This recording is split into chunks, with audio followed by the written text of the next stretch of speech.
ಆಮೇಲೆ ನಮ್ಮ ಇಲ್ಲಿ ವಿರೋಧ ಪಕ್ಷದವರು ಮಾತಾಡ್ತಾರೆ, ನಾವು ಜಾಸ್ತಿ ಕೊಟ್ಟಿದ್ದೀವಿ, ಕರ್ನಾಟಕ ಏನು ಅನ್ಯಾಯ ಆಗಿಲ್ಲ,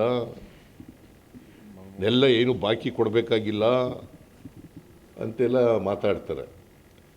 ನಿಮಗೆ ಅದ್ರ ಜೊತೆಗೆ ಬಜೆಟ್ ಗಾತ್ರನೂ ಹೇಳಬೇಕಲ್ಲ, ಅವರು ಎಷ್ಟು ದುಡ್ಡು ಬಂತು ಅನ್ನೋದ್ರ ಜೊತೆಗೆ ಬಜೆಟ್ ಗಾತ್ರ ಹೇಳಬೇಕು.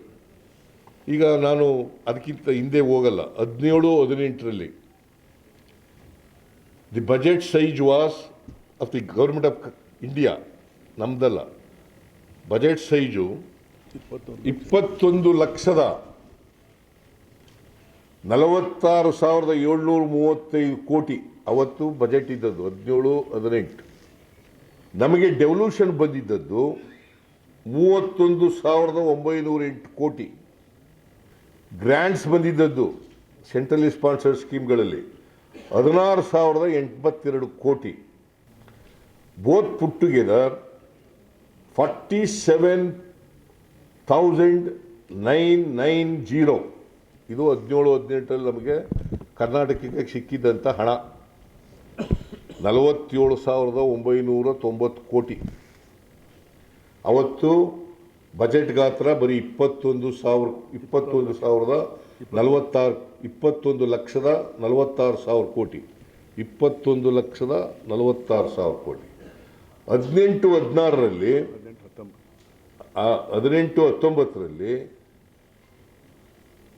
ಕೇಂದ್ರ ಸರ್ಕಾರದ ಬಜೆಟ್ ಗಾತ್ರ 24,42,213 ಕೋಟಿ.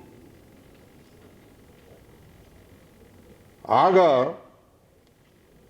ನಮಗೆ ಸೆಂಟ್ರಲ್ ಡೆವಲ್ಯೂಷನ್ ಬಂದಿದ್ದು, ಟ್ಯಾಕ್ಸ್ ಡೆವಲ್ಯೂಷನ್ ಬಂದಿದ್ದು 36,215 ಕೋಟಿ, ಮತ್ತು ಗ್ರ್ಯಾಂಟ್ಸ್ ಬಂದಿದ್ದದು 14,942 ಕೋಟಿ.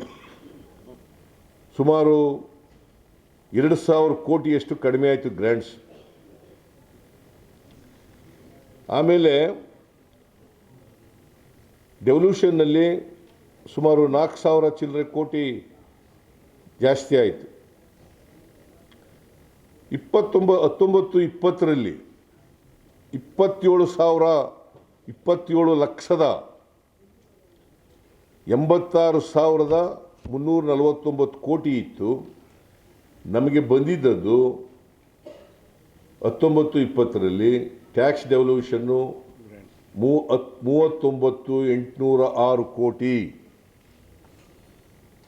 39,806 ಕೋಟಿ. ಗ್ರ್ಯಾಂಟ್ಸ್ ಬಂದಿದ್ದದ್ದು 15,008 ಕೋಟಿ. ಒಟ್ಟು 54,814 ಕೋಟಿ ಬಂದಿತ್ತು. 54,814 ಕೋಟಿ ಬಂದಿತ್ತು. ಈ ವರ್ಷ ಅಂದರೆ 23-24ನೇ ವರ್ಷ ಬಜೆಟ್ ಗಾತ್ರ 45,46,000 ಕೋಟಿ.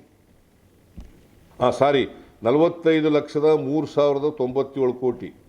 45,03,097 ಕೋಟಿ. ನಮಗೆ ಬರ್ತಾ ಇರ್ತಕ್ಕಂಥದ್ದು 37,252 ಕೋಟಿ ಟ್ಯಾಕ್ಸ್ ಡೆವಲ್ಯೂಷನ್ನಲ್ಲಿ, 13,005 ಕೋಟಿ ಗ್ರ್ಯಾಂಟ್ಸ್ನಲ್ಲಿ, ಒಟ್ಟು 50,257 ಕೋಟಿ. ಅಂತಂದರೆ 18-19ರಲ್ಲಿ 24,042,000 ಕೋಟಿ ಗಾತ್ರ ಇದ್ದಾಗ 51,157 ಕೋಟಿ ಬಂತು. ಈಗ 45,03,000 ಕೋಟಿ ಇರುವಾಗ ಬರೀ 50,257 ಕೋಟಿ ಬರ್ತದೆ. ಆಮೇಲೆ ಡೆವಲ್ಯೂಷನ್ ಎಷ್ಟಾಗುತ್ತದೆ ಅಂತಂದರೆ 2.2 ಇಂದ 17-18ರಲ್ಲಿ 2.2 ಇದ್ದದ್ದು ನಮ್ಮ ಡೆವಲ್ಯೂಷನ್ನು ಮತ್ತು ಗ್ರ್ಯಾಂಟ್ಸು. 24-25ಕ್ಕೆ 1.23 ಇಳಿತದೆ. 1.23 ಕಡಿಮೆ ಆಯಿತಾ ಜಾಸ್ತಿ ಆಯಿತಾ? ಕಡಿಮೆ 50%. ಮತ್ತು ಇವ್ರು ಜಾಸ್ತಿ ಆಗೋದು ಅಂತಾರೆ. ಅವ್ರ ಲೆಕ್ಕ ಹೆಂಗೆ? ಲೆಕ್ಕ ಇದು ಒಂದೇ. ಲೆಕ್ಕ